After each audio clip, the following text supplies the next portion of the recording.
Hi, listeners, and welcome to Roomies, a podcast where one of Matt's roommates from Address Redacted comes and joins this podcast, and like all of our other guests, right before they leave London for the United States. By the way, happy birthday, America. I'm Matt Reardon from the One-on-One team. I'm Bella from the marketing team. I'm Huon from the One-on-One team. And our special guest today is Miss Chi Nguyen. I have a question for you, Chi. How do I pronounce my last name? It's a good first question. Well, how do I pronounce your last name? To be honest, I can't really do it myself. Wow. But not the way you did it. Okay, well, I'm grateful that you chimed in and spoke a bit because, you know, people who are sensitive to accents might have noticed that you're German. Chi, my question for you is, are you the most cooperative German? No, that's Kaspar Oesterheld. Okay, we know the first and last name of the most cooperative German. Yeah. Who's Caspar Esterheld? So the joke here is that I work on this thing called evidential cooperation in large worlds, where there's a lot of theory behind it, but I'll try to not go into that. Basically, man, I really don't know how to say it. Let's just say the theory is maybe you should cooperate with people even if you cannot causally affect them. So including people who might be in other parts of the universe or just in other ways very far away or very different. And I've been working on that. I'm pretty much one of the only people in the world on Earth working on this. That we know of. But I'm not. The hope is there are others. Yeah. The hope is there are others. But I'm not the most cooperative German because Kaspar Oesterheld is actually the person who came up with this. And also kind of mentored me for a while. And generally I don't know, you should just read his work. It's very, very good, I think. I guess promotional podcast episode for Kaspar Oesterheld. Shout out to Kaspar Oesterheld. So I'm not the most cooperative German. I was calling back to our conversation last night, of course, when you expressed some nervousness about coming on the show because you might, in the future, have some, very publicly prominent thing, and you may have said something wrong tonight. And don't sell me out like that. And so, well, we just tried to think through, what are, the very publicly prominent roles that Chi might hold one day. I suggested Chancellor of Germany, which Chi thought was funny. And my theory for how that might come to be is, you're the ECL expert. Perhaps, if cooperation is the thing we prize in the future, the most cooperative people get to hold power and make decisions. And maybe that then could be Chi, but no, she set me straight. Yeah, sorry. Actually, maybe I'm just doing this to show how cooperative I am. It's like a fake out. Do you have to say yes to everything that you're asked to do to be maximally cooperative? I feel like no.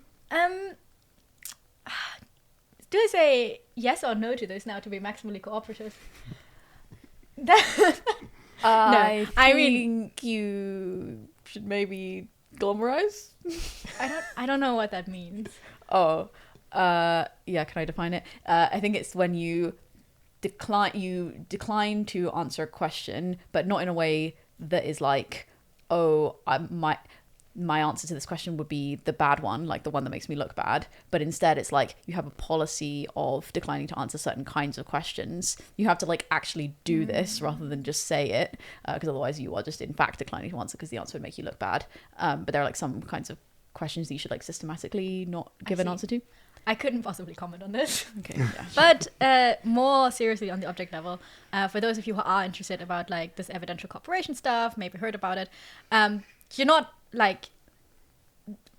even though you end up cooperating with lots of kind of weird value systems and should generally make you more pluralistic and cooperative and so on, you are kind of discerning about who you cooperate with. It's not just okay, I'm now a doormat and I'm just giving everybody everything that I want. But there are definitely criteria, and it's in the end it is a theory about how to get the most of what you yourself want. So it's not just about playing nice. How did you get into all this? Oh dear. So when I got into EA in 2017, real OG now. People who can see me on YouTube will probably wonder how old I was back then because I look like I'm 17, so they'll be when you were 10. But anyway, not going more into this. So in 2017, when I got into EA, I was still in Germany. And back then, an organization now called Center on Long-Term Risk was still called Stiftung für effektiven Altruism. I can't get the English out of my German. Stiftung für effektiven Altruismus, which translates to Foundation for Effective Altruism. And they are really interested in what they call S-risk, suffering risk, something I'm still pretty interested in. And probably listeners to this are familiar with like X-risk, existential risk, or like the risk of like going extinct.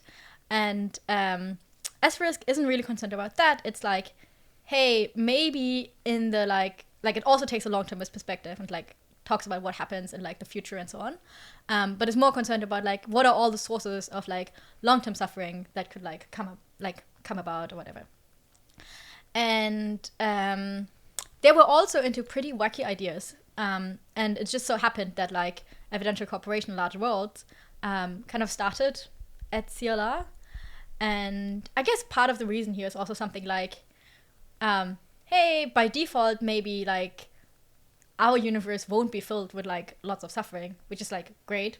But like maybe there are other places where it's different, and like can we do something about that? Can we get some like gains from trade going? I don't really know. I honestly think that it's just like historical path dependency. This is kind of a topic that everybody should be concerned with, but like maybe you can reason yourself into it somehow why these suffering people ended up with like acausal trade. But I think it's just because they were basically thinking about any top possible like weird crux. I mean, for a while their like website said that like, I mean, now they're doing very like much more down to earth things, like cooperative AI and whatever, but like in the early days the website was like, oh, we do like AI and string theory and like quantum stuff, and I was like, what is going on with this place? But then most of these things, I guess people realized, okay, this is pretty wee, and the acausal stuff stuck. And it's, I don't know, like for me it was kind of the thing that I kind of ignored it for like a while because it was too weird for me. But then I guess like because I was in that community, over time you become curious and osmosis and so on and so forth, and then they got me.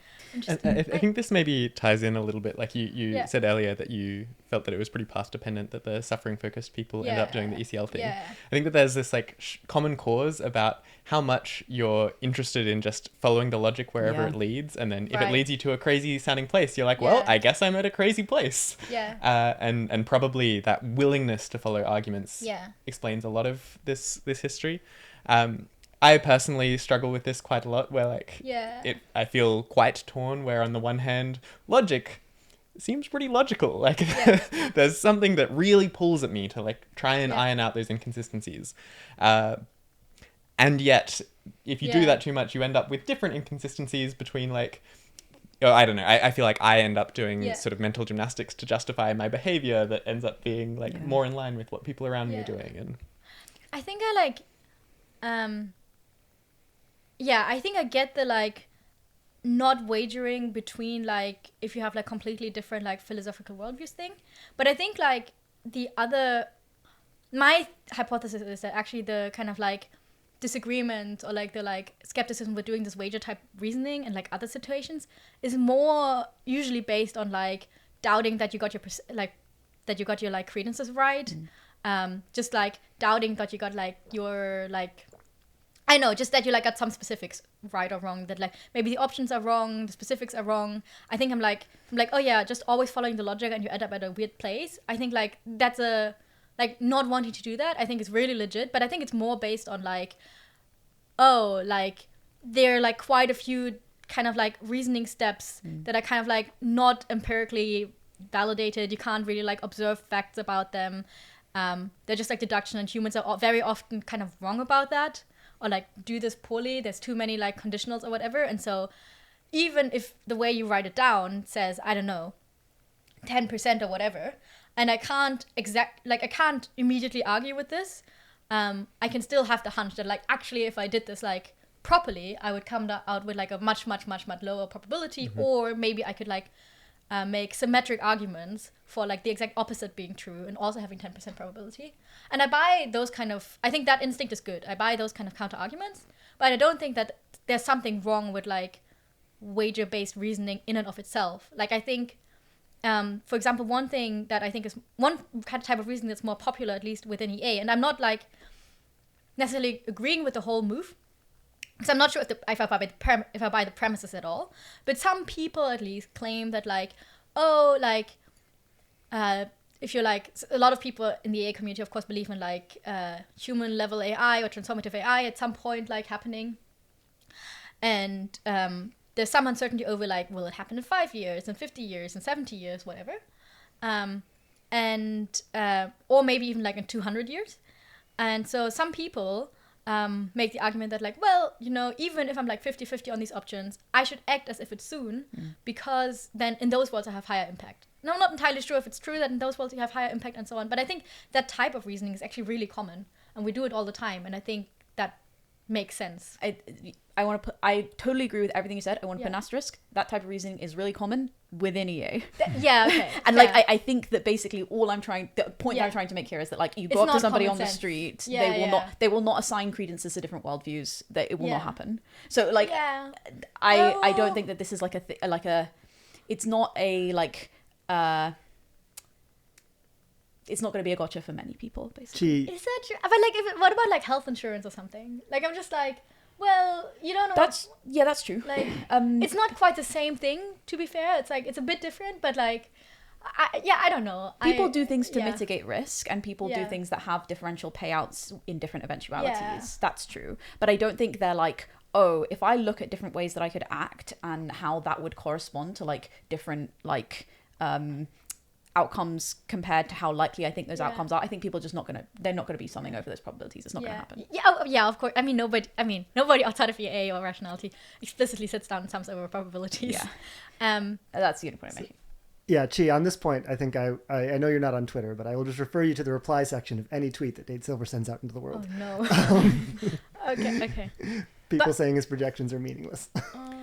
Can I circle back to the thing about like believing in weird arguments and getting off the crazy train and that kind of thing that Huon was talking about earlier? I like just feel so confused about what to do about all of this. Yeah. And like one reason is that like like Huon said, like, oh well, we can like question all of these changes of logic, but there's some sense in which logic is compelling. And then I'm like, and then also there's another sense in which like what comes out as sounding really weird and crazy is determined in part by like whatever people at large think, and I think that people at large have some pretty abhorrent views like on a lot of topics that like seem like kind of wild to me. And then I'm like, well, I have this like me perspective from which it seems like really weird that the world like seems to, for example, think that it's like okay to like torture and kill animals for like, you know, relatively small gains, or like that it's just like obvious that like their government should mostly be promoting the interests of people in their own country, or like this kind of stuff. And I'm like, that just seems like so like wild to me. But also, if I follow a chain of reasoning that leads to that conclusion, I'm doing something kind of crazy here. And so then I'm like, this kind of seems like just a big mess. Yeah. I don't really know what to do. I think big mess does seem like a good summary of the situation. I feel like my personal journey on this question, like when I was an undergrad studying philosophy, I was like very bullet bitey. I was like, I don't, why would we be dealing with these theories that don't work in the like theoretically clean cases? Like clearly we should just throw them out at that point.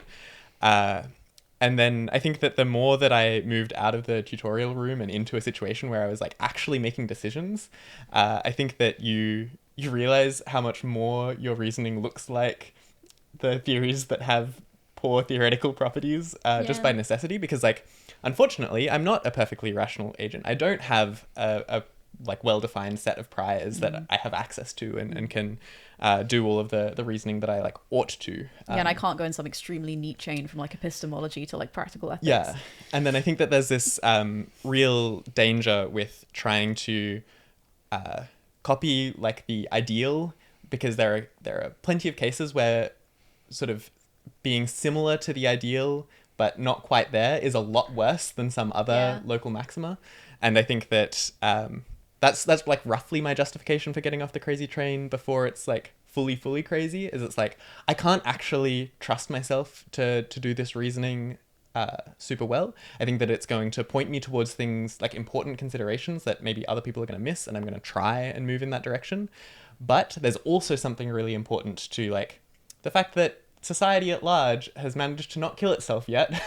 And there's like some, I think, I don't know, evolutionary pressure towards. I'm tempted to go into anthropics, of course, but let's move Yeah. on. But like, how do we don't know how to deal with anthropics either. I don't know. Yeah. It just seems like moderation seems Yeah. pretty pragmatic to me. The interesting thing here is that like I actually agree with almost everything you said, but I feel like that's not actually the crux. I'm wondering whether there's a thing where I'm like, I think coherence and transitivity and so on are kind of like overrated, because I actually really agree with you on the like being nearby to ideal can be much worse than being ideal.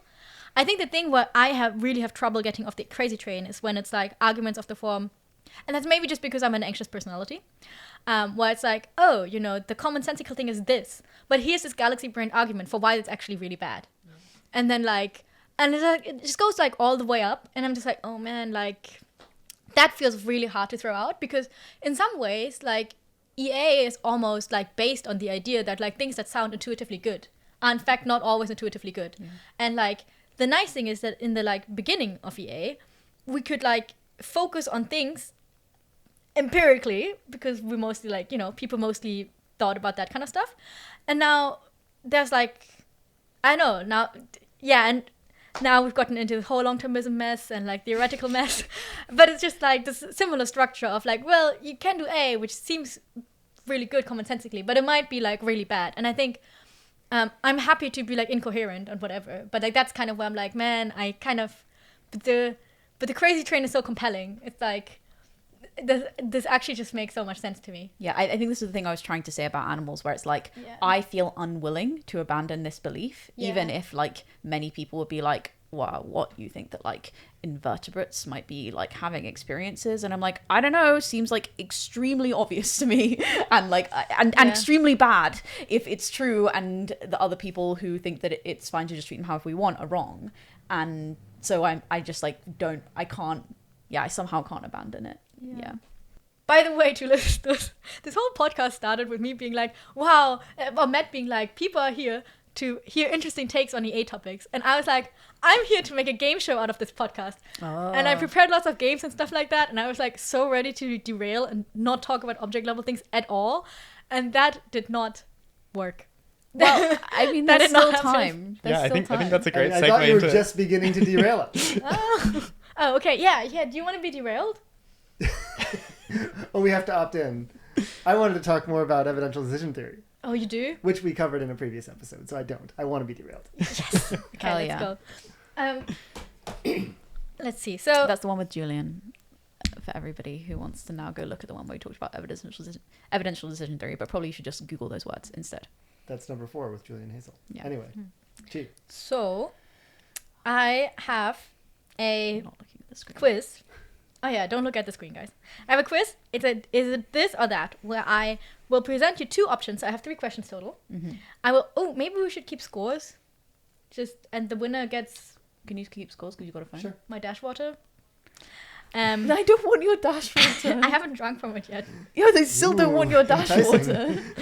water. Okay, so 3 questions, and I'll give you like it was self-explanatory, whatever. So, first question is: I have a quote, and you have to guess whether it's a Donald Trump quote or random stuff that ChatGPT made up. Now, to be fair, I tried to fact check a little bit, but I didn't fact check super hard if these quotes are in fact real, because ChatGPT generated the question. So, is it, according to ChatGPT, is this a real Donald Trump quote, or is it something that ChatGPT made up? So they could both be. They could both be made up, but ChatGPT. So picking ChatGPT is strictly dominating. No. Post-truth world. No. Does ChatGPT think this is something it made up, or does ChatGPT think this is something Donald Trump said? Okay, I'm ready. Here we go. The beauty of me is that I'm very rich. ChatGPT. I think I'm gonna go ChatGPT as well. I'll take the other side. I reckon Trump said it. And It's Donald Trump, guys. Okay, great. Wow. According to ChatGPT.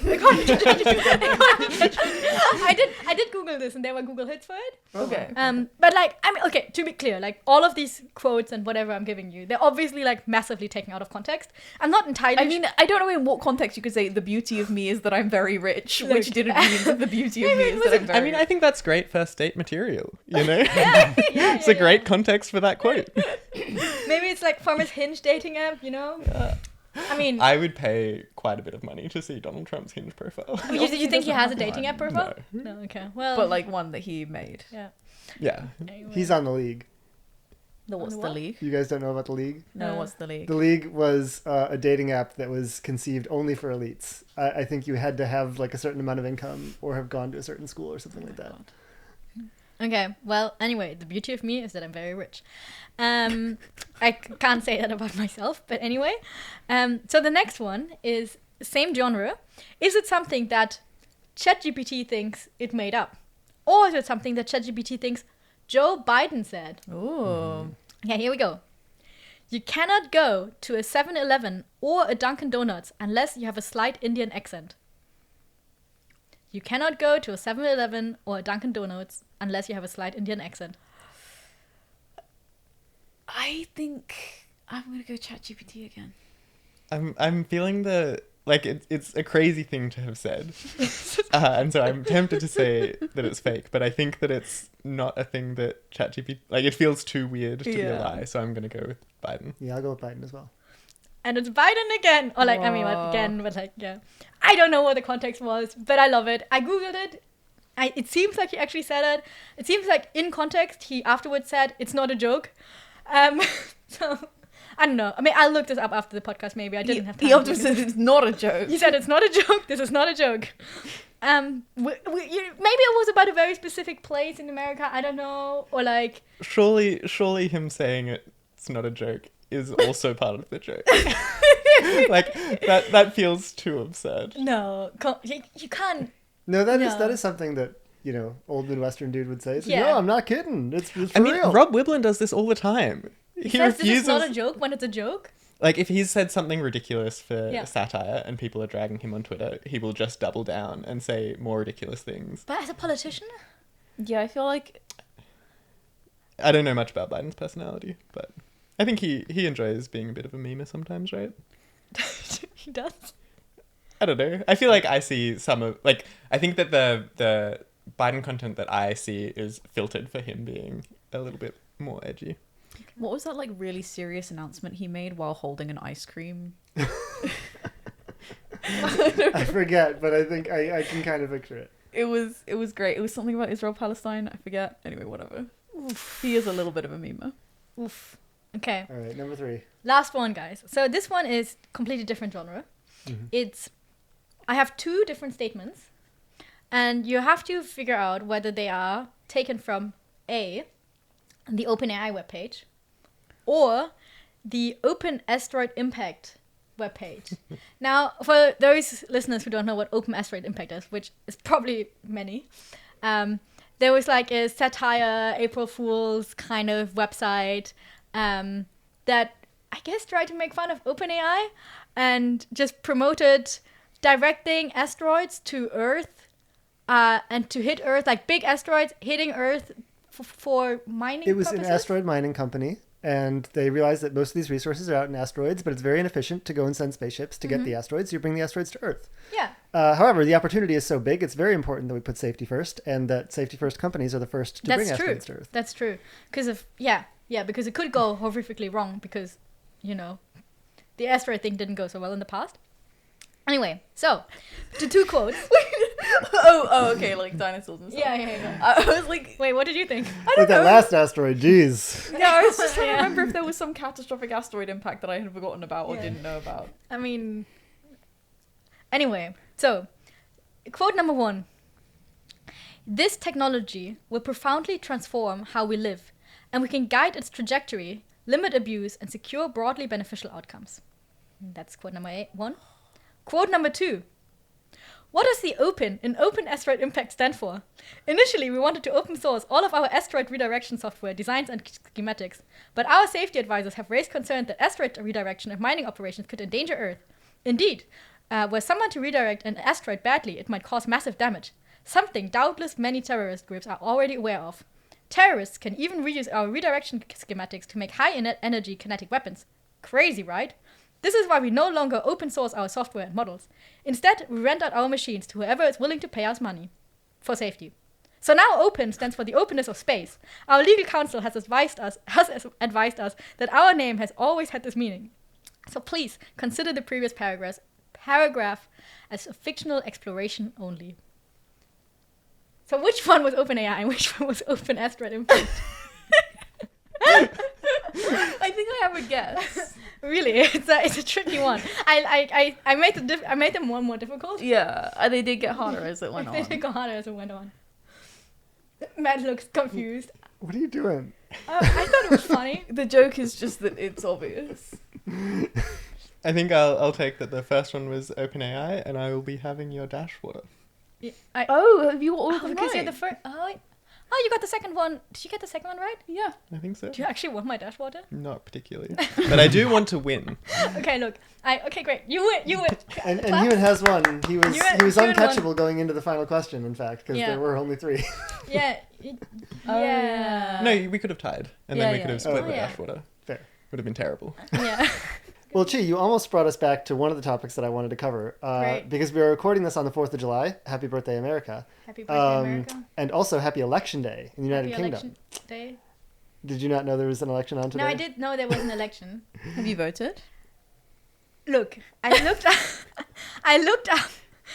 up how close it was going to be in my borough, and then I decided not to vote. One fun thing to know about me and my roomie is that we live in Keir Starmer's district. I Yeah. don't think the PM to be is going to have any trouble. Okay. Winning his district, but but But that's if he did, it would be such a huge deal. If he lost, you mean? Yeah. Yes, because Chi and I were definitely going to go line up and vote Conservative. Oh, no. I wasn't suggesting that. I was saying if you didn't vote for him and then he lost, you'd feel really terrible. Especially if he lost by 2 votes. I see. Yeah, he's probably not going to lose by 2 votes. Probably, but you have until 10 p.m, so there's actually still time. Yeah. Surely you would have had to register to vote already. Wait, I'm registered to vote. Oh, okay. Anyway, so that's why I looked a bit like caught out when you said it's election day. I'm a disfavored immigrant. I'm not allowed to vote. Oh, you're not? Wait, what? My country broke apart from this one by blood. Wait, is that actually the reason why, or is it not just that she's been in the UK longer than you? No, I can vote, and I've been here less time than that because But- I'm Commonwealth. But that's Commonwealth. just because you're Commonwealth. So why can you vote? Why can I vote? Yeah. I don't know. You have pre-settled EU status. I have settled status. Oh. And Get you're going your to throw facts it all straight. the way. Wait, I don't know the difference between pre-settled and settled. It means it's forever. Ah, wow. Well, it's forever unless I don't enter the country within the next 5 years.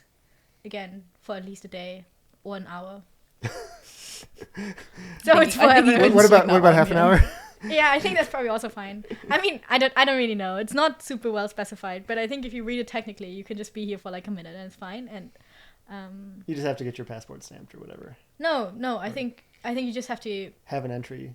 I'm not even recorded. sure. Like, I think you just. I don't know how this works. Anyway, more conceptual level. Okay, great. Elections. Yes. Have any of you ever felt, either when thinking about decision theories or not, that like your willingness and actual execution of a vote for a party was like some real signal that like that party would do better or get more votes because of your willingness? Do you know what I'm getting at? Yeah. Yeah, I just don't think that I'm particularly similar to the swing voters, and so I don't take my actions to be particularly representative of the people who matter. Interesting. Are you like a passionate voter? I mean, not in this election because I haven't voted. What the hell? I also looked I'm up my surrounded electorate, by- and it was a safe Labour I'm seat. sorry, Bella. No, this So is you fine. voted? I did. I went out of my way. I went to a nice local primary school and I put in my vote. Look, all listeners, I think this you should all go vote. Don't listen. But you're playing into my exact point, right? The fact that you are like, I should vote, but I'm not gonna, right, suggests that you're the kind of voter who can turn an election. Yeah. But not this one. Not this one.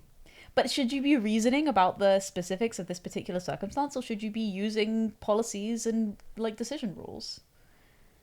I think people in general should vote. That's why I voted.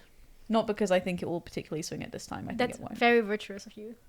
Yeah, so I mean, one of the reasons I brought this up is because we have this old article on 80K. Well, it was originally written in 2016 and it was like kind of revamped in 2020.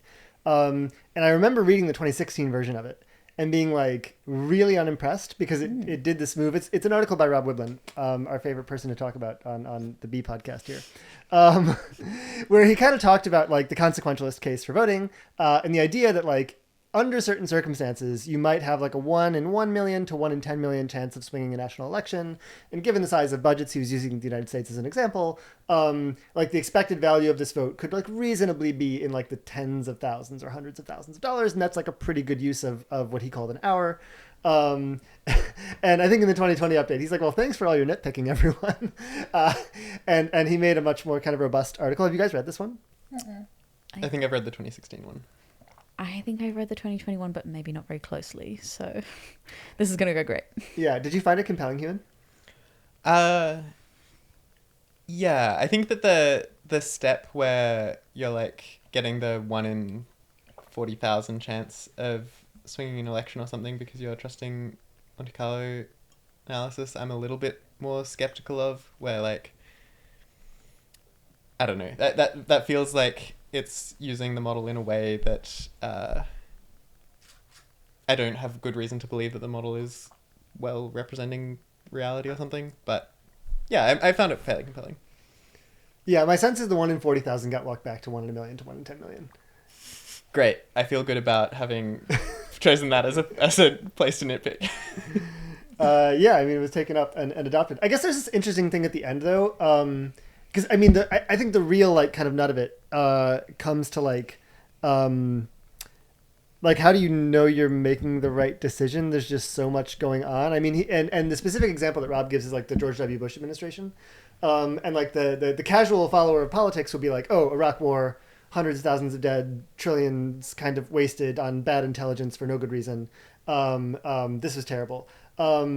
And the article mentions like, oh, there's also this thing called PEPFAR, where like the Bush administration launched this anti-AIDS program in Africa that saved millions of lives that no one ever talks about. And so it's like actually really unclear, like whether that would have happened in a Gore administration and whether like the trade-off between that and like Iraq is like a trade-off that you want to make, and like how much research would you have to do to know that like that's possible and that's in the pipeline. And maybe you should also just take as evidence the fact that these elections are close in the case where your vote is going to matter. That like, oh, society is kind of split on this question.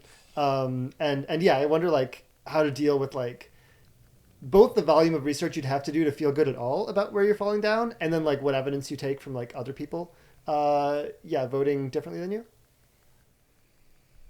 We're allowed to be pretty political, right?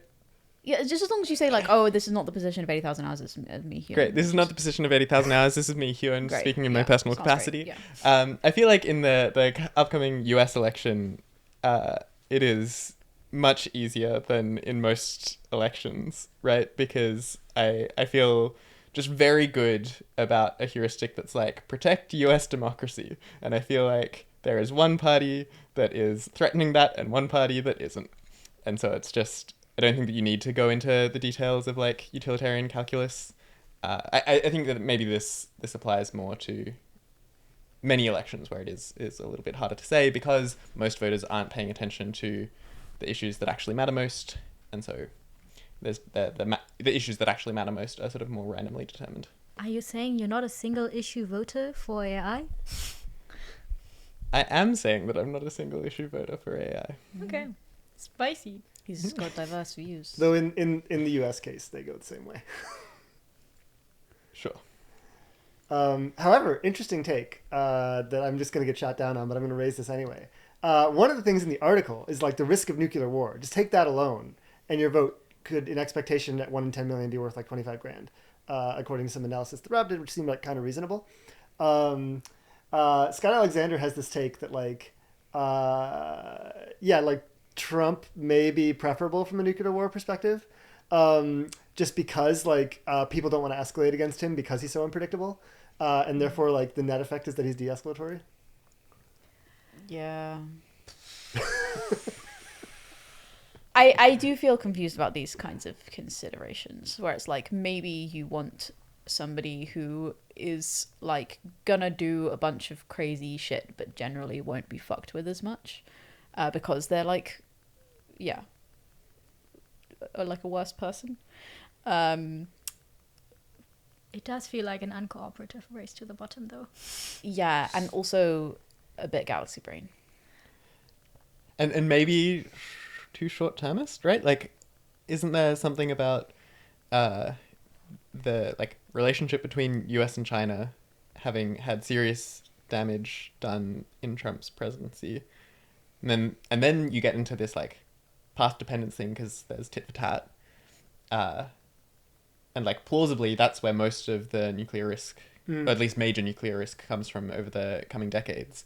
And so it's actually that relationship and trying to keep that cooperative that matters more than like, oh yeah, was Putin less likely to invade Ukraine? And then I also think there's this like what am I saying? Yeah, because of this like race to the bottom thing, I'm just like, oh yeah, this I guess goes great, and you can just like exploit being the most hawkish or whatever, as long as you're like the only one. But like, you know, if you just like draw another crazy like country state leader somewhere else, then you're just like, well, now we have two crazy people. That's great. So yeah, like you're really relying on like other people being sane, or like what you consider sane, like responding the way you want them to respond. Yeah, or like just this weighing heavily in their calculus, which it might not. Like, yeah. It's all pretty compelling stuff. I guess maybe turning things over to Trump's opponent. Again, we're recording on July 4th, and it's like unclear whether the Democratic Party like wants to put Joe Biden forward for election or still support him, because he's obviously like the presumptive candidate for that party. But he had this debate performance, which was really terrible, and I think like the claim, and I think quite reasonable claim, is like it was like revealing of his age and mental acuity, that he just like really like trailed off and lost the plot and didn't look focused and engaged for much of it. And this has been just like a running concern among the public. And now like polling is really like turning against him. And there's this thought that he might be, he might be like imminently replaced.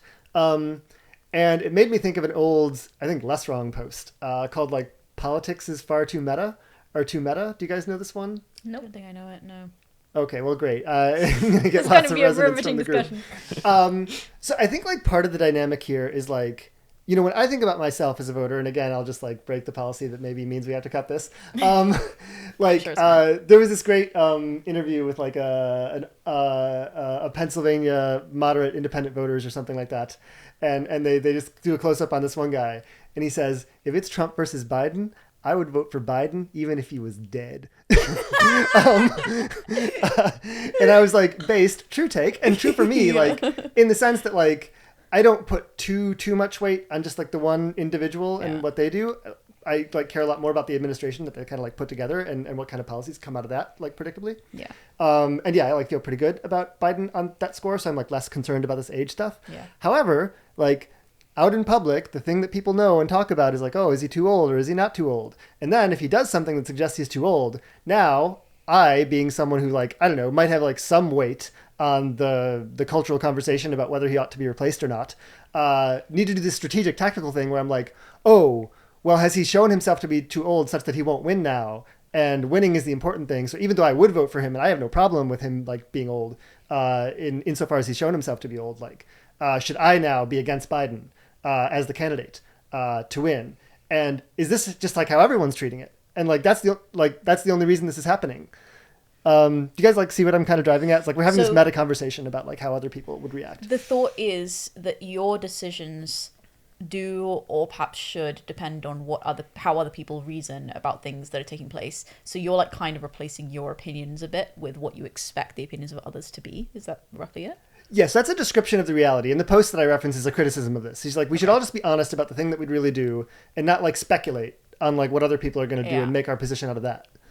I mean, I know it's about the principle and not the object level, but in your particular case, isn't it like you would vote Biden over Trump, but like you wouldn't, like that doesn't say anything about whether you would vote Biden over some other like Democratic like candidate. So like it's totally like you can totally both be like honest about like, yes, I would vote Biden, and also like I'm anti-Biden as like the candidate.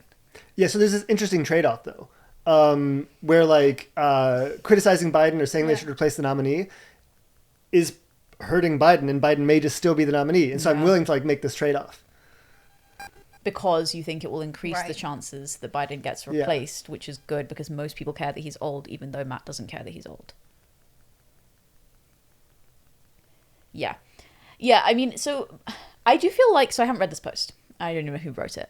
But I do feel like some of the like less wrong memeplex, if we're going to use that term, like does this move quite often of being like, here's this like thing that happens a lot in the world and like it seems bad and please all of you just act differently. Unfortunately, many of these things are the way that they are because of large intractable social trends that like aren't going to change because a less wrong poster would like it to. And like even if everybody who reads this post were to then change their like behavior, the like broad dominant social incentives would still be what they are.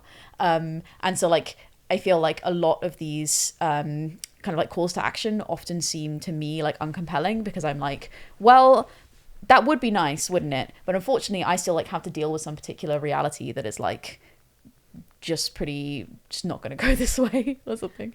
I find it interesting. Like, I would like to hear your take about like how you think this differs from your reason for voting.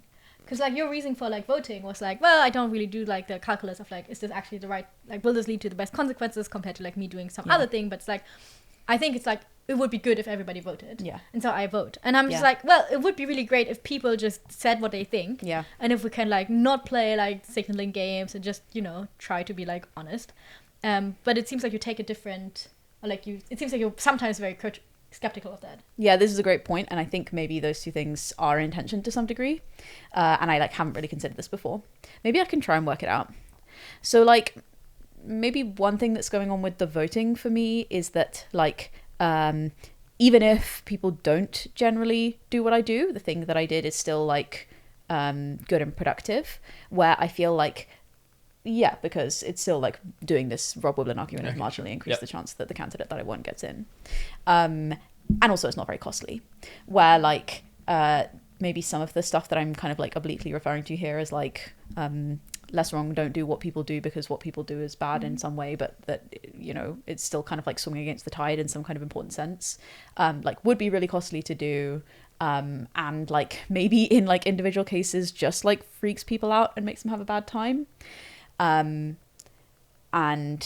so that could be a difference. I mean, it could also just be that like my views are pretty inconsistent and not well worked out here. Yeah.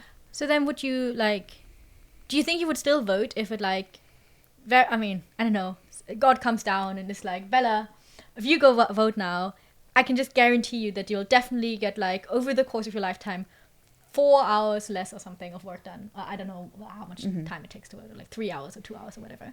And like I'm assuming you think that like you doing like your work is like more valuable per hour than like you voting. I don't even know what it means to go vote, the value of voting per hour, because you can't really do it. Well, if you're in a close district in a rich country, Rob Wiblin says it could be tens of thousands of dollars. That's true. Okay, in Bella's particular case, although you said it was kind of close. It's not close. There's like a decent. Benjamin estimated a 10% chance that Labour doesn't win, and instead there's this other guy, which I think is like decent enough that I'm like, oh yeah, there's like a. But I don't really know where he got that figure from. Right. I didn't. But also the marginal Labour seats is not going to matter. That's true, but I think there's something else that's going on for me here, which is like I heard some stuff about like the guy who was the other person who might win, and he just seemed like generally all around not very good. Like there were a lot of like fairly credible corruption allegations. I don't generally like this like voting block and like ethnic grounds anyway. Like I think that kind of thing like can be pretty pernicious, even though I don't have a strong view that it is in this case. Like there's like some extra stuff. Also in the worlds where this marginal seat has flipped, that is some evidence to assume that the wave in general has been less overstated. Doesn't it?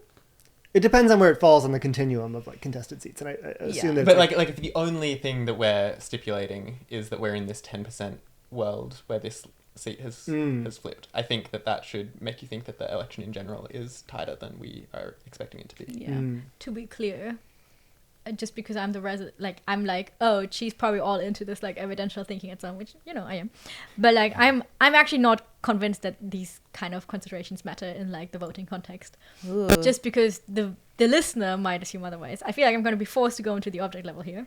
I'm happy. I'm okay too. I'm happy not to. But I just wanted to put it out there. I was like, I'm not sure if that these galaxy brain takes work for voting. But anyway. I don't think it's galaxy brained in the voting case. Yeah, I think that's mainly what's going on in my view, where I'm like, You just think you actually like whether you observing yourself going voting actually like makes you like much more like. No, I think the like non-galaxy brain version of it. Like I put some credence in that argument. I don't really know. The non-galaxy brain version of it is just like. I think that there's a lot of people who are like me who like care about stuff, but they're like they like disdain like very normie forms of like political engagement, of which voting is the prime example. Like I think like for example, because like none of the candidates actually represent their views. Like maybe they're insufficiently radical, maybe they don't care about issues that are closest to their heart, maybe they say stuff that really irritates you, and so you're just like ugh, like forget normie politics. And I'm like, if all of those people forget normie politics, we will have a meaningfully worse world. Like it feels like quite important to me that like I and people like me don't do that, and whether that's via this like evidential route, or whether that's just like now I'm going to talk about it, and like I've been talking about it to people today, and I've talked to you guys about it, and that's like a more like straightforward causal route, or like that kind of thing. Like I think it makes sense to me. I mean, I obviously buy this. I mean, or like when I buy, I don't know how the numbers will work out, but like the second argument is obviously straightforward and makes sense that you can just walk around and like tell other people that you voted and so on and so forth. Yeah, and, like maybe that's and pretty small, for those people, maybe their counterfactual wouldn't be like more valuable. I mean, lots of people in general. This is the total divergence, but like in general, I feel like often when people are like, "Hey, is this or that worth it?" Like, is this like worth your time or whatever? I often feel like it's like so fake, or like it feels pretty fake to me. Like there are some people who like I know some people who are like extremely dedicated, and in fact, what they do all day is just like they work. They sleep and they're like maximally like rest or relax so that they can work again, right? Those people exist, but like most people are not those people. Yeah. And then when we are asked the question like, hey, you could do this like, I don't know, like good thing, like pick up rubbish on the street or whatever, or like put your stuff into like, I don't know, like something like that, right? And then like make this calculus of like, oh, is that worth it compared to like you working that time? It's like, bro, like, there's no trade-off here. It's completely wrong. Like it's just like either you do this thing or you don't. So on some level, I completely agree with you on this. I'm like, yes, in fact, people are not maximizing their lives for the total amount of work that they do, unless you're Keir Harris or whatever. Oh dear. But like, sorry, unless you're other people. But like for most of us people, like I probably spent a collective of like 8 hours this week like playing the like New York Times like puzzle games that are like completely pointless because I like them and they put me into a trance. But I also think that there's like some finite resource that you have, which is like caring or like trying.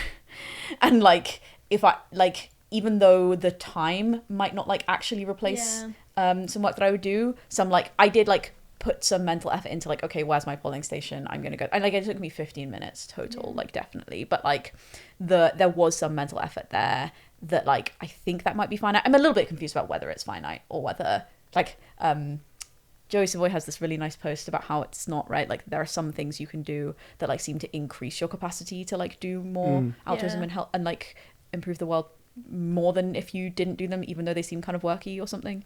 But I think I maybe buy that on average there's like a finite resource that I'm depleting that isn't exactly time, but it is still depleted by.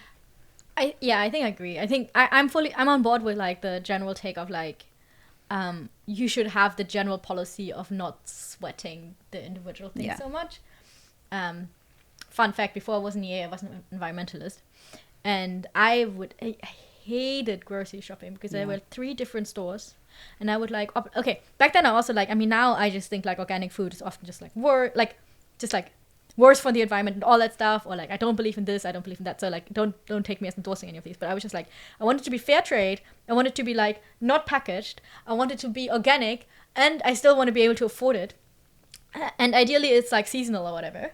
And then I would like run around between these like 3 different supermarkets just to compare like the different products to see if like, okay, so this one is organic but it's like packaged, and this one is not packaged but like it's, I don't know, it's not fair trade, or like it's like a bit twice as expensive, and I like don't have that much. It's absolutely crazy. Like, yeah, and that's I think that's I mean, everybody in this room obviously probably thinks that it's very, very obviously taking it too far.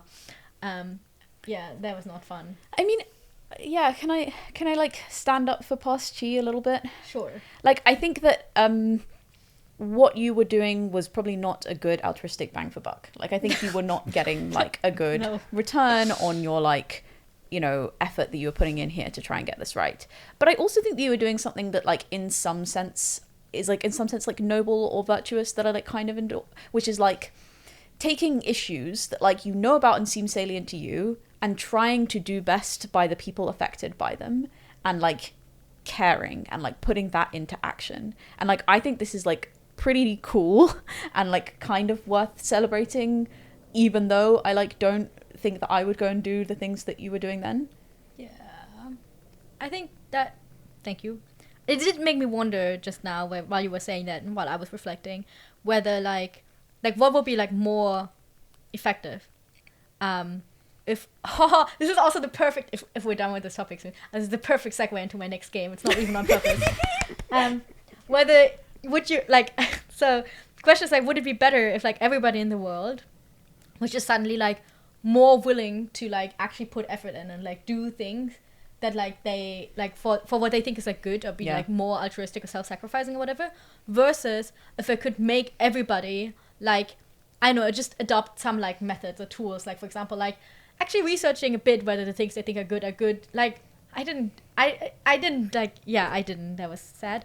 I advocated for a lot of things when I was young that just like I think by my values back then were just like bad, or like I don't know what other tools there are to do, like I don't know, just like which one is actually better? Like, do I actually want more people who are like noble and virtuous in that particular way, or do I want more people who like, you know, have done the like thinking and then maybe don't act on their convictions? So is it about, do we want more altruism on the margin or more effectiveness on the margin? Oh no. I mean, maybe.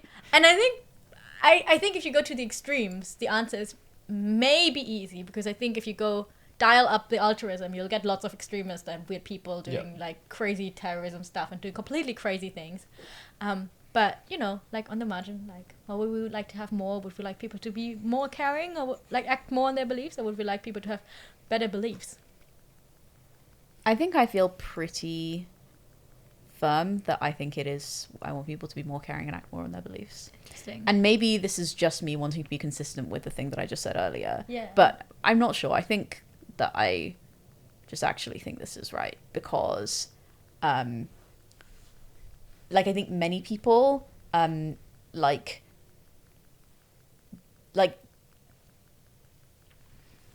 I think that this world would be like a massive improvement on the current one, if not just because of like small casual everyday cruelties that like actually add up to quite a lot in my opinion, and I think like eliminating or like even reducing those would just be like really, really cool. I mean, getting rid of factory farming would obviously also be like pretty big. I don't know if this would achieve that, because I think a lot of people's intuitive values are like, nah, yeah, this seems fine. But I also think it's like, this seems fine if we treat them well. Yeah. And like what people don't do is the step is like, is the food that I eat from animals who've been treated well? Yeah. Or at least like don't do that very consistently. Yeah. I think I'm on board with marginally more altruism. Yeah. I guess like more effectiveness probably includes a bunch of people self-enriching in ways that actually make the world worse. Yeah. Whereas more altruism, there's a bunch of really rich people who are not doing a ton. I mean, bog standard conventional issue, right, is just like NIMBYs in developed countries, right, have like increased the value of their property and like cost their economies dearly. If they cared a little bit, they'd like not do that. I wonder if like tactically it's smart from their selfish perspective. Just like they've made so much money, it's ridiculous. Yeah, but sorry, that's not the argument they give, right? They're not like, oh, NIMBYism's good because it will increase my wealth. They're like, NIMBYism's good because it preserves the character of the area, which is a public good that I don't want to be degraded. I think people do say that. I like, sorry, I literally know like, I literally know people who are like, oh, you should be against this because our property value will go down. I think this is very explicit in people's mind. Okay. They might not say that out loud. charitable. I mean, yeah, they might not say, like, it's not what you like lobby with, maybe. Yeah. It's what you lobby your neighbors with. You tell your neighbors to be a NIMBY because of the value of their property. Then you tell the politicians, hey, look, it's like the neighborhood. Do I know any NIMBYs? Too young. Yeah. I know lots. I don't even think my parents are NIMB. Oh no, maybe my mom is? My parents are really not NIMBYs, I think. I mean, importantly, it's like, yeah, I think like the thrust of it is just a handful of activists in little areas, but they just have a lot of tacit support where people will nod along and not contest them. Yeah. I realized that maybe the whole like effectiveness altruism thing, as we called it now, beliefs versus like acting more on your values. Maybe it's kind of hard to keep them apart as well, because I was going to say something in defense of changing beliefs, and then I was like, actually, I don't really know if this is changing beliefs or making people's values better or whatever. Because like, I was actually thinking when you said the thing about like, oh, you think if people were more effective, maybe people would be like doing much worse things because they would do things that are self-enriching. But I think actually, if people were more clear-headed about what actually makes them happy, I think people would end up doing better things. I think like being, I don't know, or at least like commonsensically better things. I think it might be bad for economic growth and innovation, but like, I don't know. Hot take. Oh, say it. It'll be fine. I know, it's fine. Okay, hot take. I think continental Europeans just have, or like at least like, I feel like whenever I go back to Germany, I feel like, wow, people have so much more figured out. Yeah. How to live life. Yeah. It's like also one of the countries where people like work the least hours every week and so on and so forth. And I'm just like, I mean, the German economy seems to be doing fine somehow, but I don't know. I'm just like, well, it's probably not great for like innovation and growth and so on necessarily, because really, if you go back to Germany, there's nobody there has. I sometimes joke that there's 0 people in Germany that have ambition, because everybody who does has moved out of the country. But like, yeah, I don't know. It's just like, when I go back, and it might just be because it's like, you know, where I'm from, I feel comfy and so on, but it's just so nice. Everything feels kind of slowing down. It's kind of chill. Like, you know, like nobody, like, it's just, I don't know. Maybe it's also just because sometimes when I visit, not every time I go to Berlin, and like in Berlin, really people are like, I was there once, like I arrived at like 9 a.m. and the train station just looked like it was like 4 a.m. at night or like 6 a.m. or sorry, 5 a.m. I guess in London people work at 6, maybe even at 5. So let's stick with 4. It was deserted. It was crazy. The only people who were walking around were like people who were like coming back from clubs and like the odd person going to work. It was so weird. But yeah, maybe it was also 8. Maybe I'm overplaying it, but really, it was a very reasonable time. I mean, famously, there's this graph of all these like countries in Western Europe and North America, and they show like the effect on their economies of losing their capital city, basically every country has like a significant negative effect, ranging from like something like 15% to 5% or something like that. And then in Germany, on a per capita basis, the economy improves when you take Berlin out of the picture. Wait, what? Yeah. I mean, that seems right. Wait, what's happening in Berlin? Just a bunch of lazy nightclubbing artists. It's lazy nightclubbing artists, or is it poverty? What's I don't know, because obviously like there's obviously like a thing where I come from like or like, I mean, people might not know, but I come from like a kind of upper middle class family, so that's mostly the environment I'm in. So I wouldn't really know. And like, I don't look at the stats so much, but from my personal perception, it's lazy clubbing artists. For sure, lazy clubbing artists. Well, it's just like, there's not like any particular thing you think of when you think Berlin. Like, you don't, like, I don't really know. Like, if you want to do like finance, you go to Frankfurt. I think if you want to do like, I moved out of Germany a while ago, so I might get all my stereotypes wrong. Like, car industry is obviously a thing in Germany, but like you don't go to Berlin for car industry. I think for startups, maybe you go to Berlin, but maybe also just go to like Munich or whatever. Engineering, you don't really, I think, go to Berlin. They have good doctors, I think. Another thing is also that like lots of other countries have like a lot of their population concentrated in Berlin. Sorry. In their capitals. That's right. No. In their capitals. A lot of the population concentrated in their capitals. And so like, if you have like, for example, like in the UK, if you have so much of your population, like in London, and then London is like not doing well economically, that's kind of pretty bad. Kind of sucks.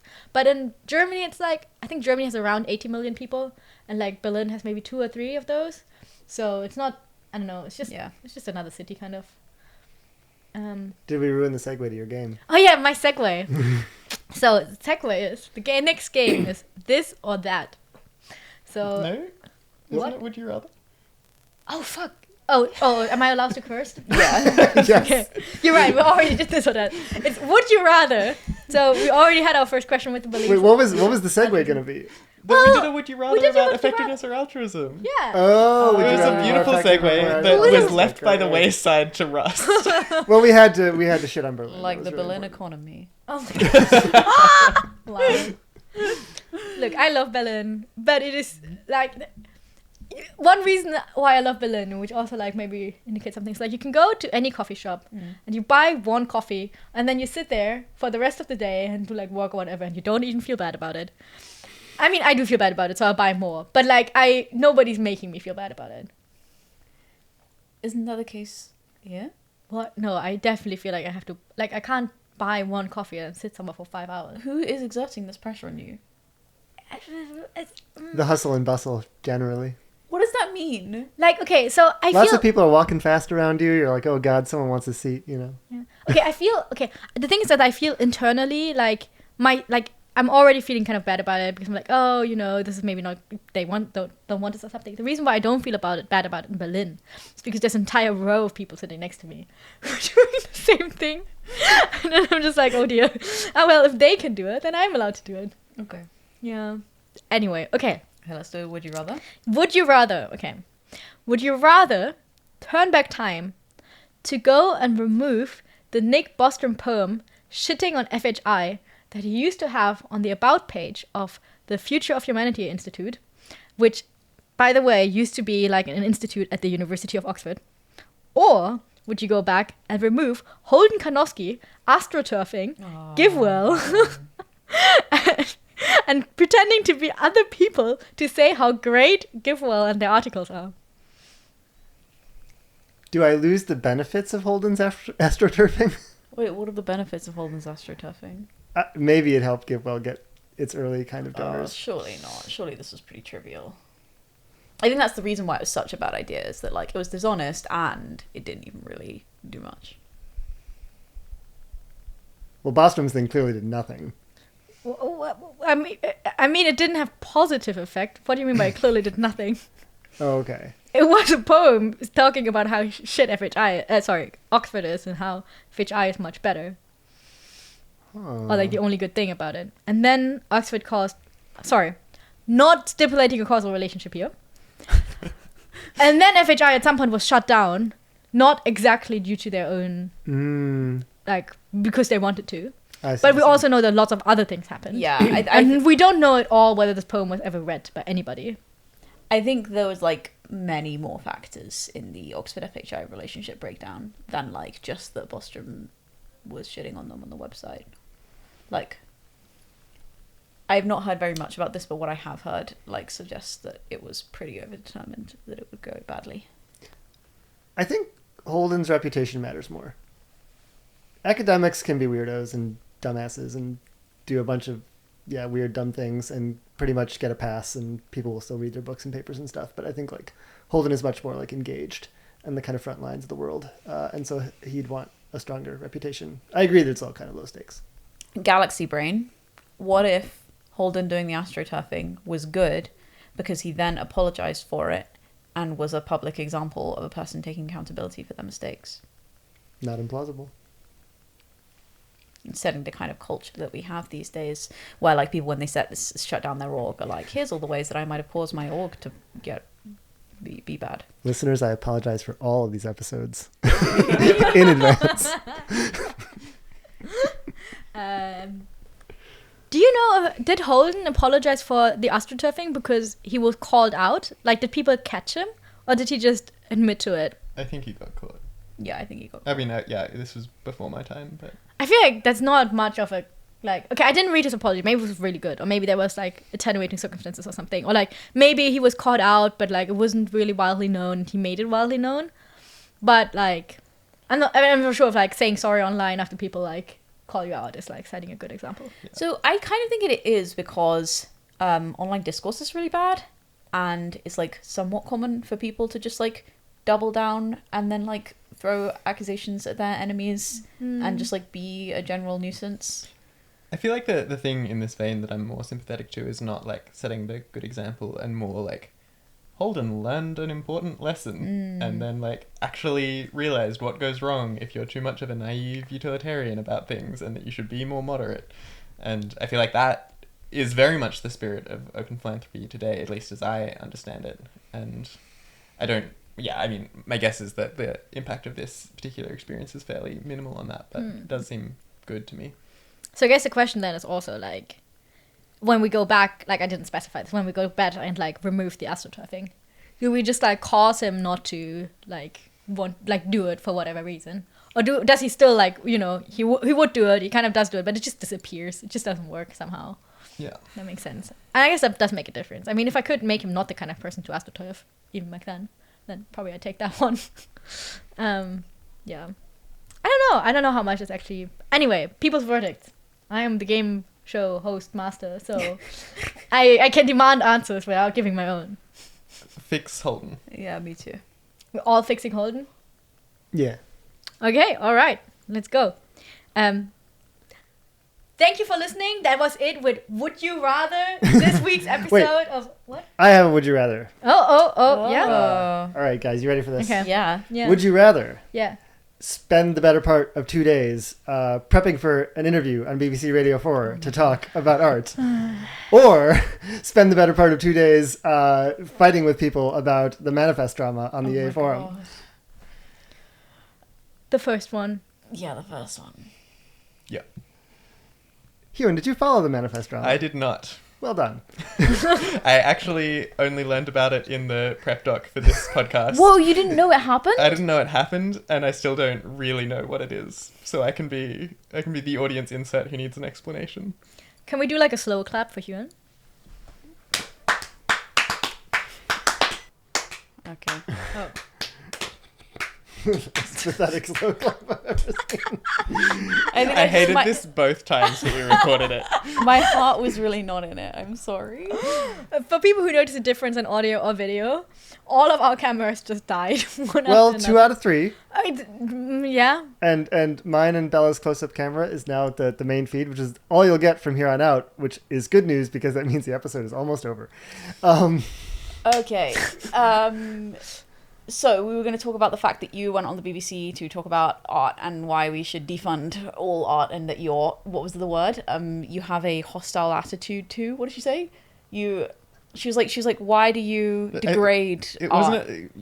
No, I thought you were going to say a general disdain for humanity. That was it. General disdain for humanity was the term that people used to describe my views on art. It's true. Because you cannot see the... it's too late, guys. I don't know what I'm saying. So I will link to that interview for those who are really, really curious. But anyway, the idea is, like, I went on Radio 4 and I had like a 9-minute segment where the debate of the evening was, you know, basically should we like have the big public subsidies for art? There were like 4 people roughly put into like 4 positions. One was like a staunch libertarian who said, no way, that's not like essential for like the administration of a state. Another was like an art professor talking about like how art is so good for the soul. I think another one was a moral philosophy professor who talks about how art might have intrinsic value. And then I was kind of the EA, kind of weirdly thrust into this place where I'm like, well, funding art might have opportunity costs. And, you know, with my 80,000 hours hat on, I was like taking this tack that like, oh, it's especially important that like very, very talented and maybe like especially predisposed towards like meaning-seeking types of people might be the kind of people who like big government art subsidies or programs lead into art, whereas they could, be like dealing with the biggest problems in the world. And the responses were in line with what you guys kind of put to other people. Yeah, I think it was so wild how like you were being forced to justify your position in terms of like, what are the moral costs of the thing that you're advocating? What are the like downsides? What are the ways in which it goes against human nature? Was something that was brought up a couple times. But like the presumptive status of like the let's fund art view is just like, yes, this is obviously morally good and has no downsides or costs. Like it's just like crazy. Like, sorry, maybe that's an exaggeration. It felt unfair to me, the like framing or status of your argumentative position here. I certainly felt that. I think one interesting thing that maybe kind of put this into focus to a certain degree. Also, hello, friends outside. Should I close the window? Yeah. It's getting louder.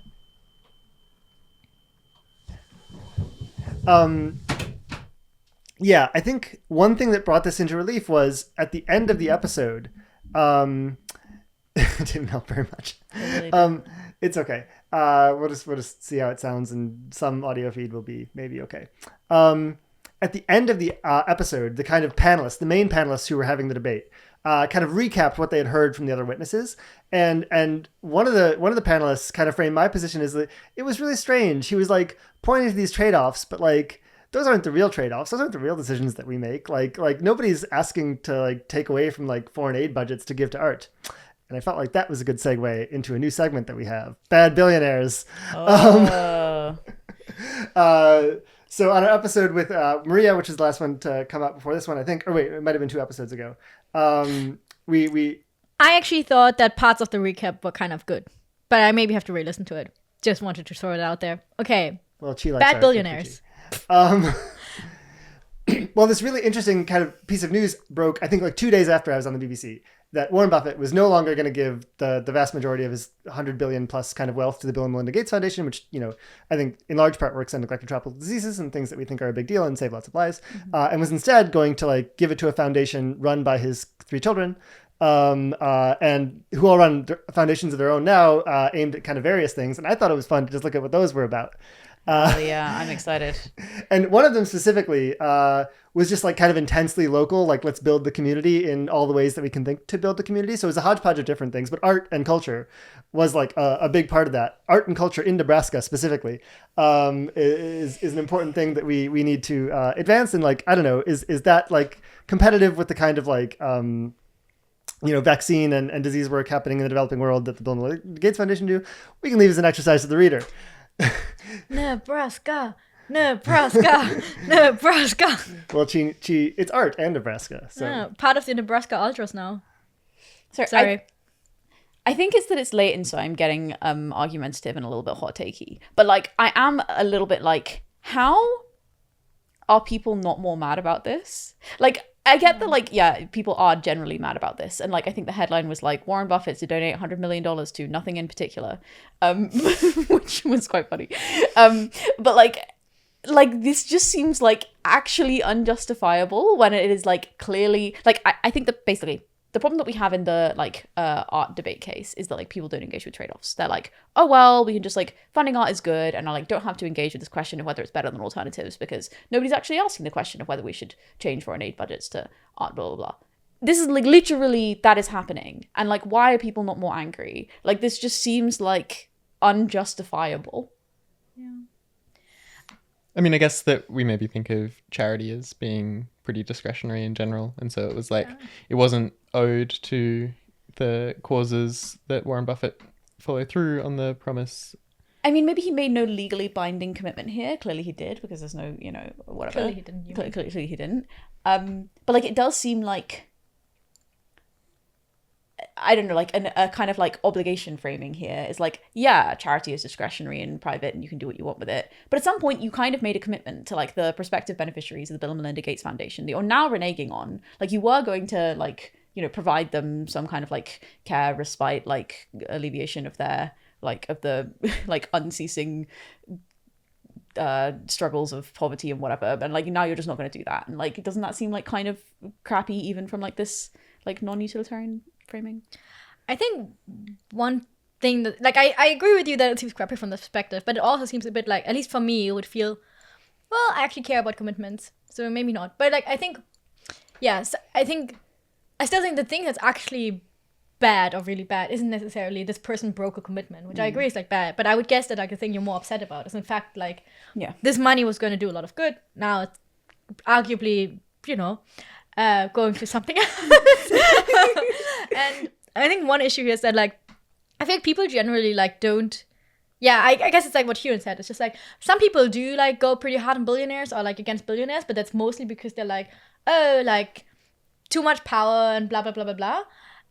But nobody is like, what the fuck, why are you not like using your money for like useful things, for like good things? I feel like there's just like, no, there's like a standard in society that we're all meant to like not be like above some certain threshold of like everyday assholeness. But there's like no expectation of actually being a good person.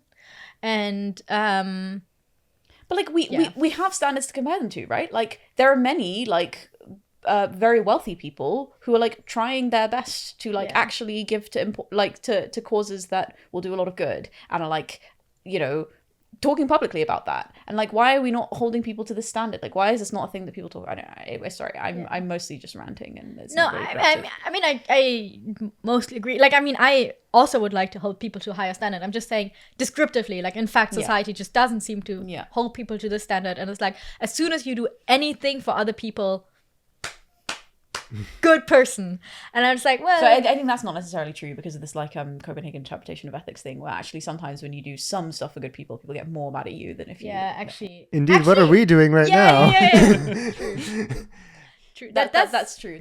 I think there's something to it though, like some justification for this, where it's like, I think one thing you can say is like, you know, for some people there was like no chance they were ever going to do something important or like really understand the arguments or the nature of the decision they were making. And it's like much harder to blame people who like don't even have the faintest idea like what's going on or what decisions are before them. Maybe you can say like they're a bit reckless for not like realizing they have great privilege and should even like think at a meta level about what to do with it. But you know, in the case of like Warren Buffett, it's like you obviously understood exactly what the Bill and Melinda Gates Foundation was doing and exactly what their model was and exactly how many lives it saved, and that was valuable. And now you're doing something which, in fact, I think in earlier interviews you can find Buffett saying like, oh, my kids are going to be fine. I think it's really silly that, you know, all the wealthy people like leave all their money to their kids. And all right, you're leaving your money to your kids to run foundations, but like how different is this really? Yeah, it's not. It's to let them do whatever, you know, pet project they have, basically. Yeah. And so it's like a should have known better kind of situation. Okay, I agree. I come around to your position. It's getting like, it's like a compelling counter argument. Okay, wait. I do think there's something where like, you know, it's like if every time somebody wants to like donate lots of money, lots of people start shouting at them, nobody will want to donate lots of money. Yeah. And like, I mean, anyway, also like something about like people like to be really upset about like what Open Philanthropy spends their money on. Open Philanthropy money is of course from like Dustin Moskowitz. We think they're generally doing like carry tuna. And carry tuna. That's you're right. And but they like people are appreciative, but people are also kind of shouting at them. And I was just like, you can't like, maybe you just don't want to be shouted at. And for some reason people, I think you were right with the Copenhagen stuff. It's just like, people don't shout at you if you just don't do it. They're just like, if you're just openly a selfish prick, then it's just like, oh yeah, that's I guess that's cool. Or like, you're not even openly a selfish prick, you're just not charitable, and that's fine. And thing that I found really interesting is also about like us that I saw online, and I wanted to get your takes, is somebody made the point that like, oh, we seem to think this like you know, billionaires like giving their money to like their children or whatever is like I mean, I know people have lots of takes on inheritance and so on and so forth, but like broadly like fine-ish or something, at least not from a utilitarian perspective and so on and so forth. But most people would think that like monarchies or whatever, or like anything where you like just like get a lot of power because you're like somebody's child. Although I know that I think in lots of monarchies that's actually not how you become. Anyway, it doesn't really matter. But is kind of fucked up or kind of weird. And that arguably, just like if you're like Warren Buffett, you actually just have a lot more power than like the leader of like whatever country. But still, we would be really upset if there was like, I know, some like we would just think it's like not good if countries have like this hereditary like passing the like. There's a difference because like countries can like use force in like a way that's like generally seen as legitimate, which like billionaires I guess can't. But like they have a lot of other power. Like just like having 130 billion or something dollars is just it's so much money. Like you can do a lot of stuff with it. I should have mentioned the other option. So I mentioned art because that was like one part of the purview of one of Warren's 3 children. The other child is, I mean, it's funny that I call them child because they're like in their 60s and 70s, but descendants. Yeah, his other heirs as they've become. I think one of them works on earth-centered ways of being and healing. Is the main theme of their charity, which I think has some kind of cultural and artistic resonance to it. And the other person works on like border patrolling and countering human trafficking with what appears to be force. There are lots of military people on his website, people under arms being photographed on the front page of that website. So yeah, I'll link to the article that kind of explains the transaction here in the show notes. But I don't know, I think it speaks to like this broader point of like actually kind of like what you sex up in the media, either from like a more like, I don't know, maybe familiar to our listeners, kind of like a leftist perspective, art and stuff is great, or from the right-wing perspective, border patrol stuff. You know, like these things matter and decisions get made based on what you sex up. So trade-offs really are kind of everywhere. Yeah, they are everywhere. Well, if we were giving less government subsidies to art, do you think there would be less or more philanthropy to the arts, though? Oh, great question. This is interesting. Could government funding make the field less sexy? Oh, I think that's what Chi was saying. I think Chi was being like, maybe they're just like government subsidies are funding private donations, such that if you remove the government subsidies, the arts get the same amount of funding, and something else random, like whatever average philanthropic dollar is funding, gets less funding. Less money to give fancy buildings your name. Yeah, maybe that's the counterfactual, or maybe it's like local youth engagement, something. I don't know. That's like my caricature of American philanthropy. So I kind of suspect that like the fight over how much government subsidy for the art there is and whether the arts are really getting short shrift does just like call more attention to it and make it feel more salient and more urgent. So what you'd have to do is provide such big subsidies that there's no fight and no question. We all feel like it's adequate, which like, you know, different people have different views of adequacy. But I think it would probably take quite a lot. Yeah. Yeah. Chi. Yeah. Is ECL adequately funded? No. Why? I mean, currently, well, this was your chance to appeal to our film. Sorry. Dear listeners, I know I didn't do a great job explaining what I'm working on, like at all. In fact, I kind of intentionally didn't explain, just started talking about it in a very high level way. But if you want to, you can read my stuff. It's online on Less Wrong and the EA Forum. I'm Chi. You can read about ECL. And if you want to fund some work in the area, you can reach out to me and I can, well, connect you with all the 5 people in the world who consider working on this topic. And yeah, I mean, funding currently is okay. But by funding currently, I just mean like for the next half year or something, or like the next year. And like afterwards, it's looking a bit dire. There were like multiple large funding sources that were making noises about liking the area and then pulled out for at least one of them, not for like reasons of no longer being convinced. The other one, to be fair, that is more like not being convinced, which like people can take as some evidence or whatever. So if you want to jump in, especially I think institutional donors have some problem with funding this kind of stuff because it's kind of weird. If you want to help out a friend that you've never met before and her 4 colleagues in the field, let me know. Yeah. ECL, it's the latest things, folks. Our guest tonight has been Chi Nguyen. Take care, all. Bye. Am I not getting a real clap?